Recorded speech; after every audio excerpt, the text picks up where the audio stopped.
Thank you so much for joining us for CBN NewsWatch. I'm Ephraim Graham. Ahead today, Israeli forces pushing deeper into the last Hamas stronghold in the city of Rafah as Spain and Norway move ahead with recognition of a Palestinian state which would divide the city of Jerusalem. All of that as the United Nations may investigate the Israeli strike which killed an estimated 45 Palestinians. The Israeli government's project to document what's happened to those being held hostage by Hamas, with first-hand stories and accounts. Here at home, multiple communities across 5 states beginning disaster recovery after devastating storms left 22 people dead over the holiday weekend. And Kansas City Chiefs kicker Harrison Butker giving his response to the uproar over his recent speech about his religious faith, family values, sexuality, and more. All those stories and more ahead today, right here on CBN NewsWatch. This is CBN NewsWatch. Going to begin this half hour in the Middle East, where the Israeli tanks have reportedly reached the heart of the city of Rafah, the last stronghold of Hamas. Reuters is reporting several tanks were spotted near the key mosque in the central part of the city. That action coming as Spain, Norway, and Ireland formally recognize a Palestinian state today, with East Jerusalem as its capital. As Chris Mitchell now reports from Israel, it comes as the UN Security Council may convene about a deadly Israeli strike in Rafah. As the White House investigates whether an Israeli strike that the Gaza Ministry of Health says resulted in the death of dozens of civilians violated a red line, Israeli Prime Minister Benjamin Netanyahu defended Israel's actions while admitting a tragic mishap took place. In Rafah, we've already evacuated about 1 million non-involved residents. And despite our best efforts not to harm the non-involved, unfortunately, a technical failure happened last night. We're investigating the case. We will present the conclusions because this is our policy. The IDF released this graphic showing the strike took place outside the humanitarian zone set up to take Gazans out of harm's way. They took several steps to reduce the risk to uninvolved civilians and used precision munitions. This video posted online purports to show that a Hamas jeep loaded with ammunition and weapons contributed to the destruction with secondary explosions. The strike targeted 2 senior Hamas terrorists who directed terror attacks in Judea and Samaria. According to initial reports, a fire broke out after the attack. These terrorists were hiding underground. Monday, former U.S. presidential candidate Nikki Haley toured the sites of the October 7th massacre, including the Nova Music Festival. Haley told reporters Israel is fighting the same enemies as America and blasted Ireland, Norway, and Spain for recognizing a Palestinian state. For all those countries who decided to recognize a Palestinian state, do you know what that felt like here in Israel? You just gave credit to Hamas and all that they did. For all those looking at the ICC and ICJ, right before we landed, there were strikes in Tel Aviv. Why? Because the ICC and ICJ just emboldened Hamas. A Hamas leader says the group is also encouraged by protests on U.S. college campuses. Khaled Mashal said the protesters will help defeat the Jewish state. We thank the great student flood which emerged from the American, European, and Western universities and has reached all the countries of our nation. We are grateful for the spirit that we have witnessed in our nation and in humanity as a whole. We have the opportunity to defeat Israel, Allah willing. We have an opportunity to dismantle the Zionist enterprise. Meanwhile, Egypt and Israel are investigating an exchange of fire between their forces near Rafah that left 1 Egyptian soldier dead. Chris Mitchell joins us now from Jerusalem. So, Chris, what is the reaction in Israel to the international fallout over the strike that killed dozens of Palestinians?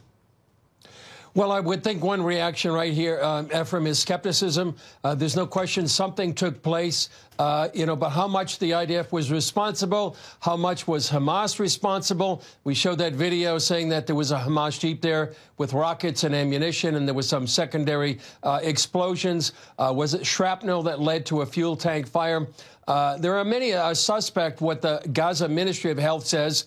And so when something like this takes place, often the media runs with the story before all the facts come out. Example is Al-Hali Hospital soon after the war is one example. That was a claim that hundreds would killed in a strike, but it was actually the Islamic Jihad that was responsible, not the IDF. Later, it turned out the Islamic Jihad spokesman admitted they misled intentionally the international media. So obviously something happened, Ephraim. The question is, what's going to happen, and when are we going to hear from the IDF when their investigation is final?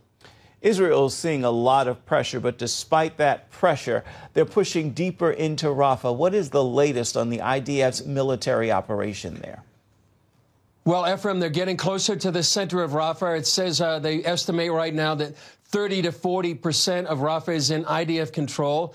In the last several weeks, and Benjamin Netanyahu alluded to that, almost 1 million civilians have been evacuated. That's about 60 to 70% of the population there. It was really something the United States didn't think could happen so quickly. Right now, there's about 4 IDF brigades that are operating inside Rafah, and they're also operating on what's called the Philadelphia corridor. We've talked about this before, Ephraim. It's very strategic, because on that border, on that corridor, there's many smuggling tunnels that the IDF has already uncovered and destroyed some of those. Spain, Norway, and Ireland have recognized a Palestinian state. Will that make any actual difference in possibly leading to the creation of such a state? Well, it's not certain. You know, there's been more than 140 nations, I believe, that have recognized a Palestinian state. They have an observer status there in the UN, but it's been proposed for more than 2 decades, but still they don't have a state. One question people here in Israel are asking, does the Palestinian Authority, which would presumably be recognized by Ireland, Spain, and Norway, do they want a state that's side by side with Israel? Or do they want a one-state solution, actually replacing the Jewish state? If you look at their official media, and many times, or their mosques, the PA makes it clear they want to replace Israel, not just be living side by side in peace and security. Chris, Nikki Haley, we heard in your report, blasting the idea of a Palestinian state, and Spain wants East Jerusalem as its capital. What does the Israeli public and government think about all of this? Well, for the Israeli government, they say this is Jerusalem. It's the capital of the Jewish people for 3,000 years. King David made this the capital then. It includes the Western Wall, the Temple Mount. And so I would say for the government, it's a non-starter. This is something that actually both religious and secular Jews would not give up Jerusalem.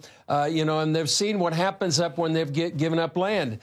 In Gaza in 2005, they eventually got Hamas. In Lebanon, they gave up territory there, or a safe zone, a security zone, I would say, and they got Hezbollah. And many people feel here what's happening, Ephraim, is really the nations are coming against Jerusalem, something many point out. It's prophesied in the book of Zechariah. Chris, while the focus is on Gaza, Iran is quietly expanding its nuclear program. What can you tell us about that? Well, some see this as maybe an intentional distraction. With the war in Gaza, there's a low-scale war in Lebanon and between Israel as well. And all the while, Iran gets closer to a nuclear weapon. The IAEA that monitors Iran's nuclear program says their stockpile of enriched uranium is close to weapons grades level, and they have more than 300 pounds, up to 60% purity, which is just a short step away from weapons grade level, which is 90%. And they need about 90 pounds needed for one nuclear weapon. So you can do the math, and there's almost at least 3, maybe 4 nuclear weapons that they could have if they go ahead and enrich it up to 90% grade. Now, they still have to weaponize that or put that, miniaturize that on a ballistic missile, but they're getting very, very close. Indeed. We've covered a lot here, Chris, but so much more. What can we expect to see this evening on the latest edition of Jerusalem Dateline? Well, we'll have an update story on what's happening in Gaza and here in Israel. We'll have more with Nikki Haley. Our correspondent, Julie Stahl, was with her yesterday as she toured the southern border towns that were affected by October 7th. We have Jonathan Tobin from Jewish News Syndicate. He's talking about the delegitimization of Israel on college campuses. We also have an interesting interview and a window into the ultra-Orthodox community here in Israel. And finally, a gold ring found, that's more than 2,000 years old, was found in the city of David. All right, Chris Mitchell from Jerusalem, thanks as always for your insight and coverage. Stay safe. And we back here continue to pray for you and our team there on the ground in Israel. I want to remind you at home you can get the latest from Jerusalem Dateline this evening on the CBN News channel. It begins at 8 Eastern. You can also watch it on the CBN News app or tune into YouTube and watch it there. Coming up, the Israeli government undertaking a major project to tell the stories of the hostages being held by Hamas, with getting personal, first-hand information for documentation and authenticity. We're going to bring you a look at that when we come back. Stay with us.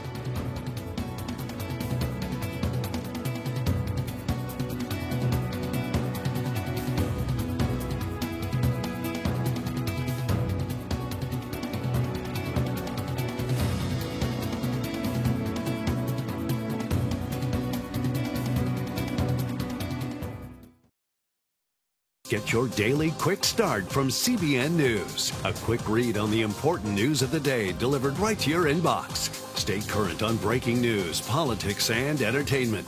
Go to quickstart.news and subscribe today. Welcome back to CBN News Watch. Israel has launched an ambitious project to collect testimonies of all those kidnapped on October 7th.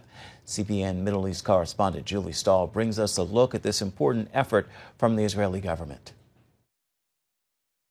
Hamas kidnapped Mirav Tal and also took the body of her long-term partner Yaakov Tal on October 7th. I saw Yahya outside the house, sitting on his knees, and two terrorists were holding him by his sides. He was with his back to me. They were holding weapons, and he yelled at me, "I'm going to die." And I'm on a Vespa, and I told him, "Don't resist." One who was sitting was holding a knife to my neck. They brought me down from the Vespa. Someone hits me on the head. I almost lost consciousness. I was getting ready to take a shower. Then he told me, "You take a shower. When you finish, you don't wear your clothes. I'm coming to check you out if you have a chip in your body."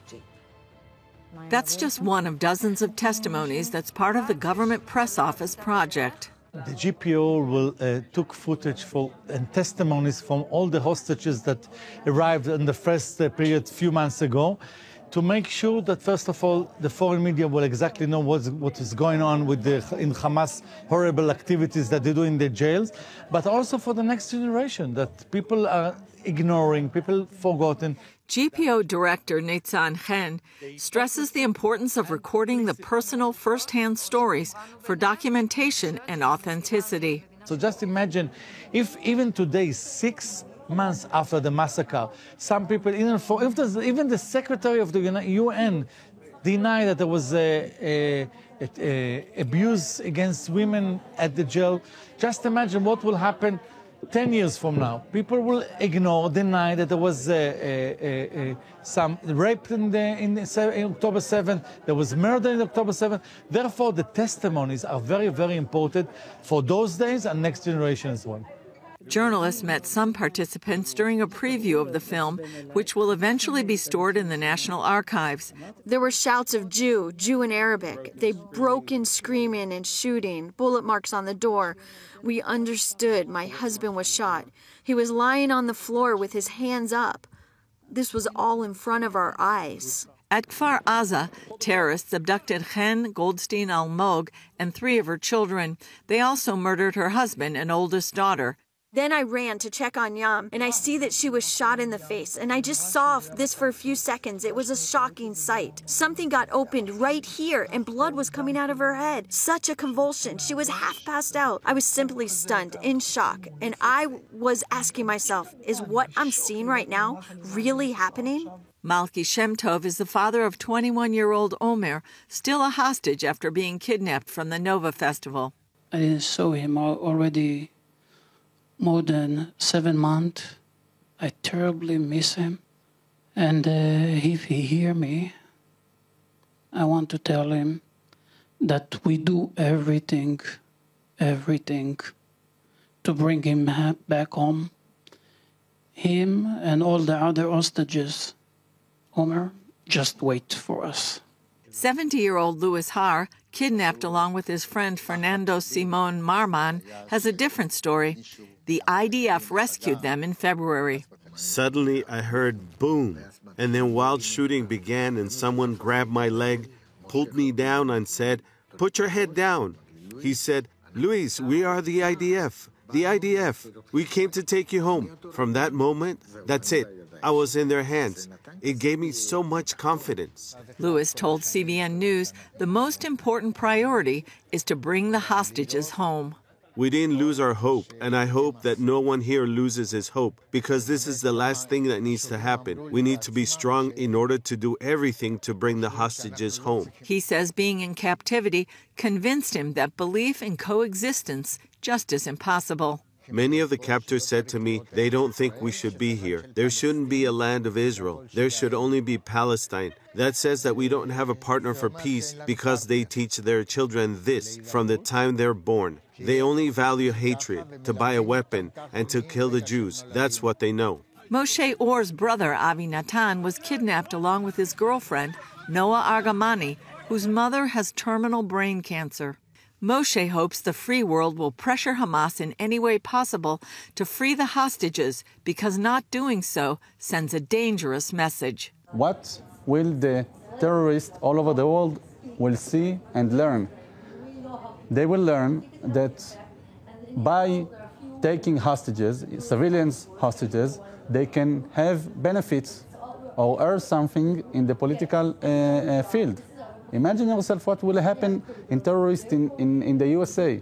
They will try, okay, if they will want to get something in the political field, they will take hostages. With Israeli hostages still in Hamas captivity, the issue remains a top priority for Israel. Julie Stahl, CBN News, Jerusalem. Still ahead, here at home, communities across 5 states beginning the recovery process after devastating storms ripped through their areas in multiple states over the Memorial holiday weekend. We're going to bring you that story right after this. Stay with us. This next story is true for 5 states. Communities are picking up the pieces after powerful storms destroyed their communities and killed 22 people over the holiday weekend. The cleanup began as President Biden and former President Donald Trump honored America's fallen heroes for Memorial Day. CBN's Wendy Griffith is on this story. The Commander-in-Chief honored America's fallen warriors at Arlington National Cemetery Monday, reminding the country freedom and democracy is not free. Every generation has to earn it, fight for it, defend it in battle between autocracy and democracy, between the greed of a few and the rights of many. It matters. Our democracy is more than just a system of government. Former President Donald Trump met with Gold Star families of military service members who gave their lives in service to the country. Meanwhile, deadly storms ripped through several states over the weekend. More than 24 tornadoes touched down in the central part of the country, killing at least 23 people, including 4 children. States of emergency declared in Texas, Arkansas, and Kentucky, where officials say at least 100 highways and roads sustained damage. It got so intense that I could feel every particle of dirt, sand, fiberglass, glass hitting my face. 200 homes and businesses in Texas were destroyed. More storms are expected in the days ahead, and record heat forecast to extend across the South as crews race to restore power to hundreds of thousands of customers. In Arkansas, at least 8 people killed. In the city of Rogers, east of Bentonville, power lines torn down, businesses and homes destroyed. Tried to make it into the hallway. That's the most central part of our house, and that's when we realized we didn't have a roof. In Marion County, similar scenes. We felt it hit the house and just felt it started sucking air up through the walls. Churches are stepping up to help their communities. In Texas, the Christian gathering of Valley View is opening its doors to provide shelter to people who've lost their homes. Wendy Griffith, CBN News. Coming up, Kansas City Chiefs kicker Harrison Butker speaking out about the uproar over his recent speech on religious freedom, faith, family, and values, as well as other topics. We're going to bring you his response when we come back. You're watching CBN NewsWatch.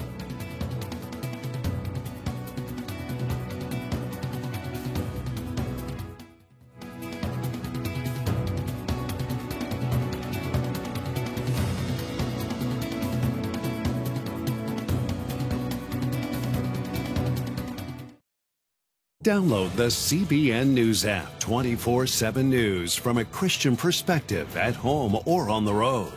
One place for all of your news. Breaking news alerts. Set daily prayer goals and pray for news stories. Read the most important news and watch CBN News Channel live. CBN News, because truth matters. Go to cbnnewsapp.com to get the app today. Kansas City Chiefs kicker Harrison Butker says he does not regret making his speech about his Catholic faith, along with sexuality, family values, and more. Butker spoke at a Courage Under Fire gala in Nashville Friday. And according to the Daily Wire, he said, "The more I've talked about what I value most, my Catholic faith, the more polarizing I've become. It's a decision I've consciously made and one I do not regret at all."